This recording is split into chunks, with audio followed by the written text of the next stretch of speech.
Law of attraction and self love का बहुत गहरा नाता है। इसके कुछ बेसिक प्रिंसिपल्स हैं जिसे अगर आप समझ लें तो आप अपनी मैनिफेस्टेशन एक्सरसाइजेस को सुपर चार्ज कर सकते हैं। कितने ही सपने इस दुनिया में आने से पहले ही चूर चूर हो जाते हैं। अगर आप रियलिटी में अपने आप से प्यार नहीं कर रहे हैं तो आप उन सभी नेगेटिव थॉट्स के प्रति ज्यादा प्रॉन होंगे। बेशक सपना देखना केवल शुरुआत है एक वंडरफुल अबंडेंट लाइफ बनाने की दिशा में।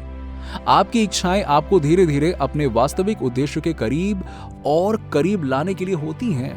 यदि आप अपने कम आत्मविश्वास के कारण उन डिजायर्स को दबा देते हैं तो आप कभी भी वो हासिल करने के करीब नहीं पहुंच पाएंगे जो वास्तव में आपके लिए पॉसिबल है। जब आप एक इंटेंशन और डिजायर सेट करते हैं तो आप जो हैं उससे कुछ बड़ा और बेहतर बनने का निर्णय लेते हैं। इसका मतलब है कि आपको इसे अपनाने के लिए वैसा एटीट्यूड भी रखना पड़ेगा। आपको वो व्यक्ति बनने में सक्षम होने की जरूरत है जिसे आप पाना चाहते हैं। जब आप सेल्फ लव करते हैं और खुद को रिस्पेक्ट करते हैं तो आप देखेंगे कि शैडोज से बाहर निकलना कितना आसान है और दुनिया को ये देखने दें कि आप रियलिटी में कितने पावरफुल मैनिफेस्टर हैं। बहुत से लोग ये कदम नहीं उठाना चाहते हैं क्योंकि वो फेलियर से बहुत डरते हैं। वो बहुत वरीड रहते हैं कि लोग उन्हें देखेंगे और हंसेंगे यदि वो उस ड्रीम को हासिल नहीं कर पाए जो उन्होंने कहा था। लेकिन सच तो यह है कि आपकी जिंदगी पर आप जितना ध्यान दे रहे हैं उतना दूसरा कोई दे ही नहीं रहा है। शर्मिंदगी से डर को कभी भी अपने आसपास वापस ना आने दें। जितना अधिक आप अपने आप से प्यार करेंगे आपका वाइब्रेशन उतना ही ज्यादा बढ़ेगा। इसका मतलब है कि आप लाइफ में अपनी डिजायर्ड चीजों को अट्रैक्ट करने की पॉसिबिलिटीज को बढ़ा देते हैं क्योंकि आप वास्तव में उनके अलाइनमेंट में होंगे। और ये सबसे बड़ा कारण है कि आपके मैनिफेस्टेशन जर्नी के लिए कि एक सॉलिड सेल्फ लव क्यों महत्वपूर्ण है। लो वाइब्स को बदलना मुश्किल है लेकिन जितना अधिक आप अपने आप से यानी खुद से प्यार करने का अभ्यास कर सकते हैं उतना ही यूनिवर्स आपको वापस प्यार करेगा। True abundance. मैं आपको कुछ सेल्फ लव मेथड्स बताऊंगा जिन्हें आप आज से ही आजमा सकते हैं और अपनी मैनिफेस्टेशन जर्नी को और आगे ले जा सकते हैं। नंबर 1, अपनी गलतियों के लिए खुद को माफ करें।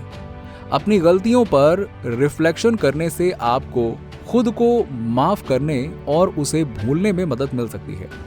यदि आप अपने द्वारा लिए गए कुछ खराब चॉइसेस को देख सकते हैं और खुद को माफ कर सकते हैं तो आपने ऑलरेडी आगे बढ़ना शुरू कर दिया है। पास्ट में की गई किसी भी गलती के बावजूद खुद को प्यार करना आपके self worth and vibrational energy के लिए बहुत अच्छा है। उन चीजों के लिए हाँ कहें जिन्हें आप आमतौर पर मना करते हैं। इससे आपको खुद को जानने में मदद मिलेगी।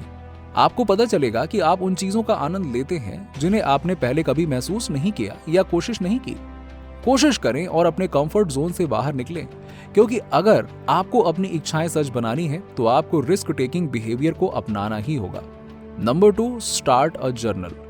यदि आप अपने थॉट्स एंड फीलिंग्स को लिख सकते हैं तो ये आपको आगे चलकर बहुत मदद करने वाला है क्योंकि जब भी आप किसी नेगेटिव सिचुएशन में फंस जाएंगे तो आप उस पर बैक डेट में जाकर ये चेक कर सकते हैं कि आपने वैसी नेगेटिव सिचुएशंस आने पर किस तरह से उसको फेस किया था। ये आपके लिए भी एक नेगेटिव एक्सपीरियंस और फीलिंग से छुटकारा पाने का एक इफेक्टिव और पॉजिटिव तरीका है।